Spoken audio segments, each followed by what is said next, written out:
नमस्कार रसिक वाचक श्रोते हो. श्रुतींच्या गावात या माझ्या युट्यूब चॅनलवर आपणा सर्वांचं मनापासून स्वागत. श्री यशवंत तथा राजाभाऊ बर्वे लिखित कोकणातील व्यक्तिचित्रे या मालिकेतील 21वे व्यक्तिचित्र भूलतज्ञ नाथा. सादर करती पूर्वा धारप. कोकणातल्या खेडेगावात तुम्ही जर नीट डोकावून पाहिलं तर अनेक वल्ली तुम्हाला आढळतातच. गावातले उत्सव, समारंभ, लग्न, मुंजी, हळदी कुंकू अशा वेगवेगळ्या प्रसंगी मग ही मंडळी एकत्र येतात, तेव्हा तर अशा एकापेक्षा एक अगम्य स्वभावाच्या मंडळींमधून एक वेगळाच माहोल आणि कोलाज तयार होतो आणि तो अनुभवणं हा एक वेगळाच आनंद असतो. त्यातून कधी आनंदाची निर्मिती होते तर कधी बुद्धिमान असून देखील आयुष्याची दिशा भरकटून वैराण आयुष्य जगत राहिलेली त्यातली अनेक पात्र तुम्हाला दुःखीही करतात. सुमारे 25-30 वर्षापूर्वीचा हा काळ आहे. नोकरीच्या निमित्तानं एका गावात राहत होतो. नवीनच असल्यानं अजून फार ओळखी झाल्या नव्हत्या.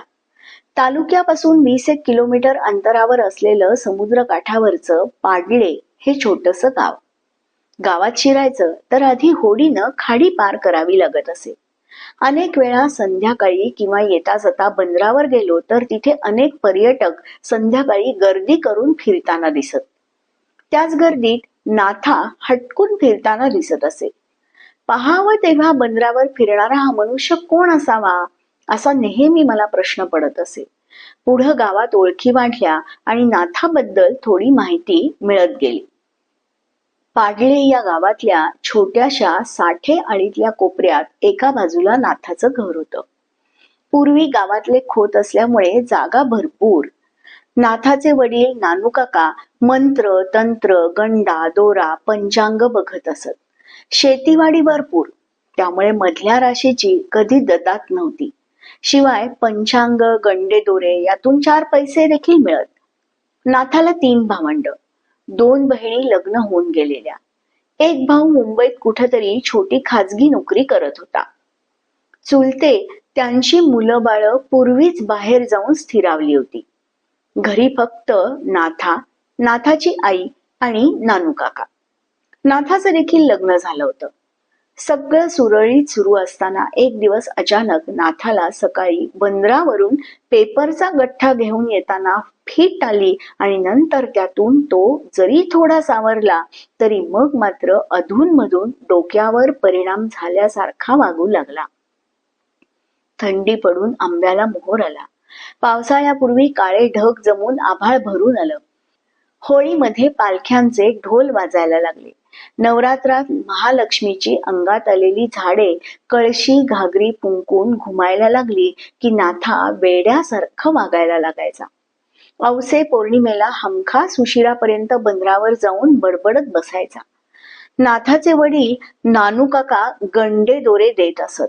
भानामती करणी पाहत असत. पण तरीही नाथा असं का वागतो हे मात्र त्यांना कधीच कळलं नाही. गावातले लोक मात्र यासाठी नाथाच्या वडिलांनाच दोष देत आणि म्हणत, नानून आयुष्यभर भूत खेत गंडे दोरे केले, आता असे दुसऱ्यांच्यासाठी काढलेल्या खड्ड्यात नाथाच्या रूपानं नानू काकाचं कुटुंब स्वतःच पडलंय की, असं काही बाही बोलत. नाथा चांगला असे तेव्हा तो रोज सायकलवर गावात पेपर टाकत असे. गावाच्या या टोकापासून त्या टोकापर्यंत सायकलची घंटा अखंड बडवत जाई. पेपर टाकताना हमखास 4-5 कप चहा कुणा ना कुणाकडे ढोसत असे. सायकलच्या हँडलला डावीकडे पेपरची थैली आणि उजवीकडे पानाची चंची लटकवलेली असायची. सतत ओल्या सुपारीचा तोबरा आणि तंबाखूची मळी गालात ठेवून नाथा फिरायचा. गावातल्या मारुतीच्या देवळामागे रघु अण्णांचं घर होतं. गावात एखादं घर बंद असलं आणि एखादा पेपर उरला की नाथा तो रघु अण्णांना फुकट द्यायचा. मग त्या बदल्यात परसदारी गांजाची चिलीम शिलगवली जायची. तिथे नाथाची बैठक असायची.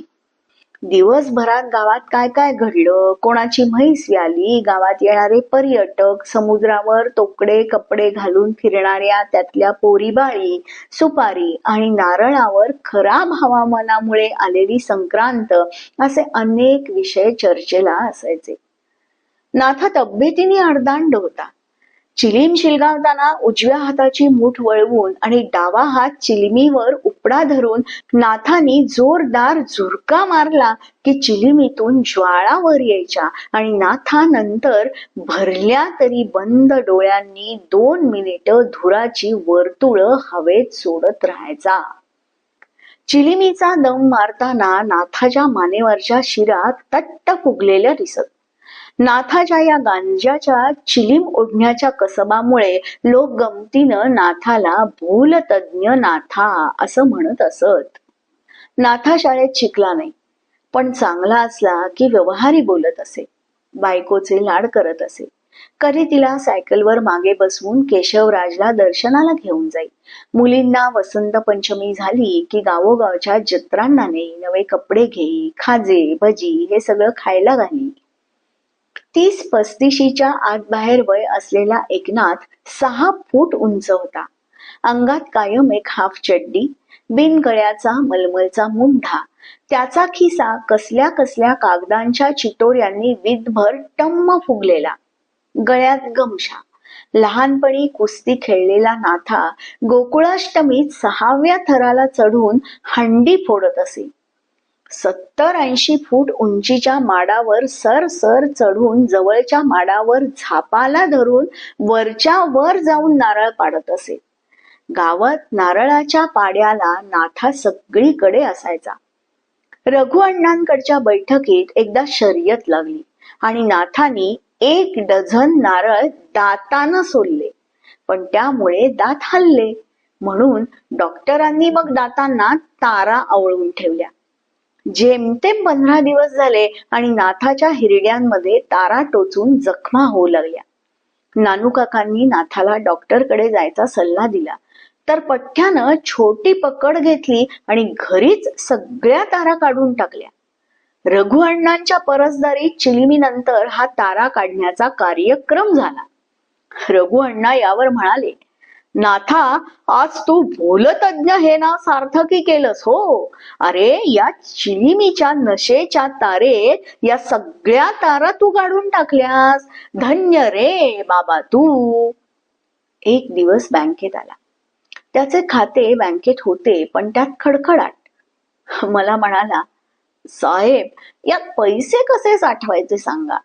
पैसे मिळतात, पण संध्याकाळी पुडी आणायला अर्धे संपतात.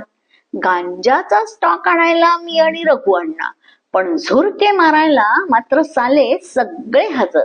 मग मी त्याला थोडे डोस पाजले. नाथा, अरे छान संसार आहे, 2 सोन्यासारख्या मुली आहेत, थोडं थोडं बाजूला करत जा म्हणजे साठतील.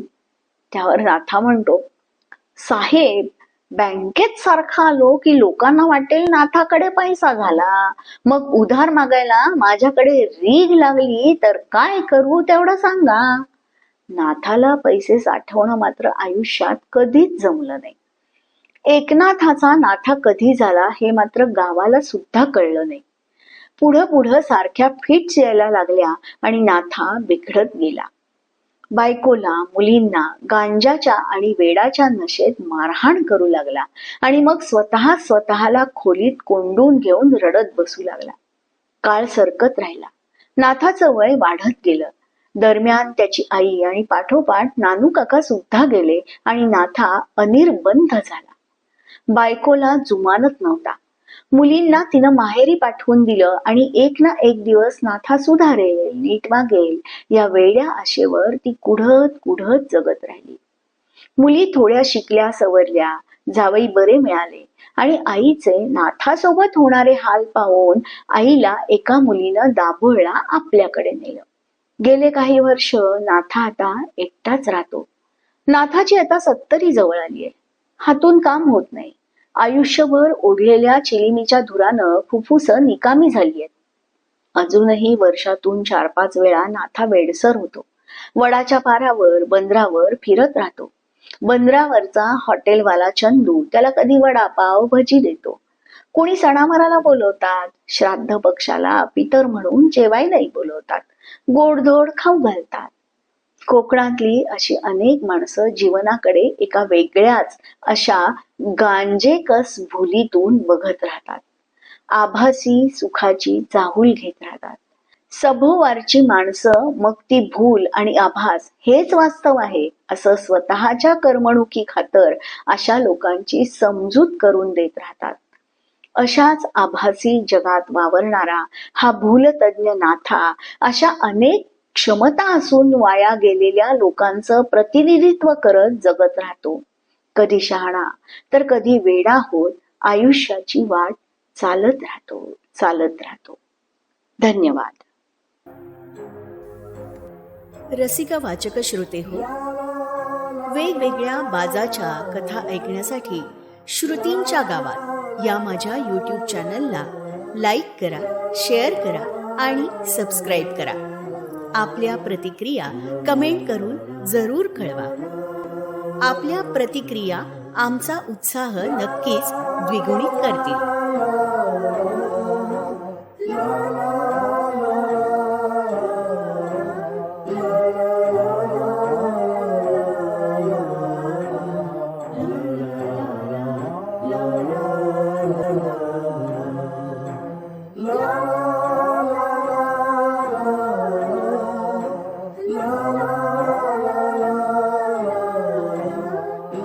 la la la